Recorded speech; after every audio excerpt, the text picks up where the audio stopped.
ప్రపంచంతోనే పోటీ పడే విధంగా భారత్ ఫ్యూచర్ సిటీని నిర్మిస్తామన్నారు సీఎం రేవంత్. ఈ నగరాన్ని రద్దు చేస్తామంటున్న రాక్షసుల్ని ప్రజలే రద్దు చేశారు అని గుర్తు చేశారు. మరోసారి అలాంటి ప్రయత్నాలు చేస్తే ప్రతిపక్ష హోదా కూడా దక్కదంటూ పరోక్షంగా బీఆర్ఎస్ నేతలకు కౌంటర్ ఇచ్చారు. రాబోయే రోజుల్లో మరో గ్లోబల్ సమిట్ ని నిర్వహిస్తామన్న సీఎం నగరంలో కబ్జా కోరుల కోరలు పీకేస్తామంటూ హెచ్చరించారు. హైదరాబాద్ కి ఎంత గొప్ప పేరు వచ్చిందో పోల్స్ విషయంలో కావచ్చు, హైదరాబాదులో ఫ్రూట్స్ విషయంలో కావచ్చు, హైదరాబాద్ అంటే lakes and rock city. Bharat future city కూడా నెట్ జీరో సిటీగా, కాలుష్య రహితమైన నగరంగా, ప్రపంచంలోనే గొప్ప నగరంగా రాణిస్తుంది. ఈ ఉత్సాహంతో ఈ నగరాన్ని 2034 $1 ట్రిలియన్ ఎకానమీకి ఈ భారత్ ఫ్యూచర్ సిటీ వేదిక కావాలి. 2034 వరకు ప్రపంచంలో టోక్యోతో, అమెరికాలో ఉండే న్యూయార్క్ తోని, సింగపూర్ తో పోటీ పడే నగరంగా రాబోయే 8 ఏళ్లలో సంపూర్ణంగా నిర్మించుకోవాలి. పెద్ద రాక్షసులు పిల్ల రాక్షసులు కలిసి ఈనాడు భారత్ ఫ్యూచర్ సిటీని మేము అడ్డుకుంటాం, మేము రద్దు చేస్తామని అంటున్నారు. ఈనాటి రాక్షసులు కడుపు నిండా విషం పెట్టుకొని, కళ్ళల్లో నిప్పులు పోసుకొని, ఇక్కడనే కాదు అమెరికాకి వెళ్ళి ఫ్యూచర్ సిటీని మేము రాగానే రద్దు చేస్తామంటారు. అయ్యా, మీరు రద్దయిపోయిన 1000 నోటు లాంటోళ్ళు. మీకు గతమే ఉంది కానీ మీకు భవిష్యత్తు లేదు. మిమ్మల్ని తెలంగాణ ప్రజలు తిరస్కరించారు. మిమ్మల్ని తెలంగాణ ప్రజలు శ్మశానానికి పంపించారు. ఇక మీకు భవిష్యత్తు లేదు.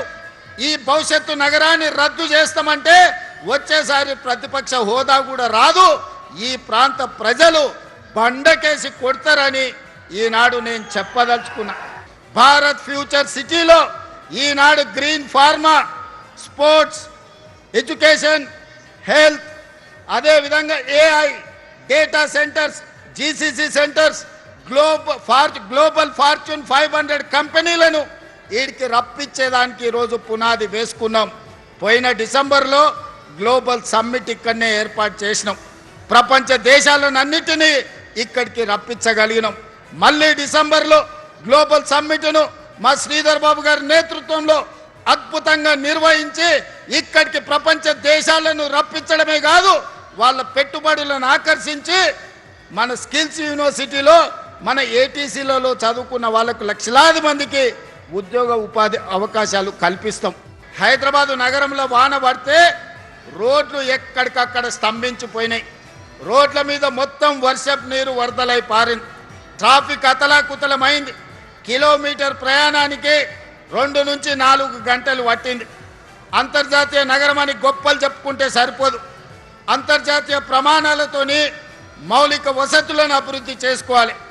10 ఏళ్ళు మేము అభివృద్ధి చేసినాం, 100 కోట్లకి ఎకరం అమ్మినామని గొప్పలు చెప్పుకున్నోళ్ళు, జబ్బలు జరుచుకున్నోళ్ళు నిన్న ట్రాఫిక్ సమస్యకు కారణం ఏందో చెప్పండి. రోడ్ల మీద మొత్తం వరద పారుతుంటే దానికి ఎవరి బాధ్యత అని నేను ఈరోజు అడుగుతున్నా. హైదరాబాదు నగరంలో కబ్జా కోరలు బీకడానికి ఈనాడు మన ప్రభుత్వం పనిచేస్తుంది. భవిష్యత్తులో ఇంకా బలంగా వ్యవహరిస్తుంది. దుర్మార్గులను తోకగత్తిరిస్తుంది. వాళ్ళ వెనకాల ఉన్నోళ్ళని కూడా వాళ్ళ పని పడతామని చెప్పి ఈనాడు ఈ వేదిక మీద నుంచి నేను చెప్పదలుచుకున్నాను.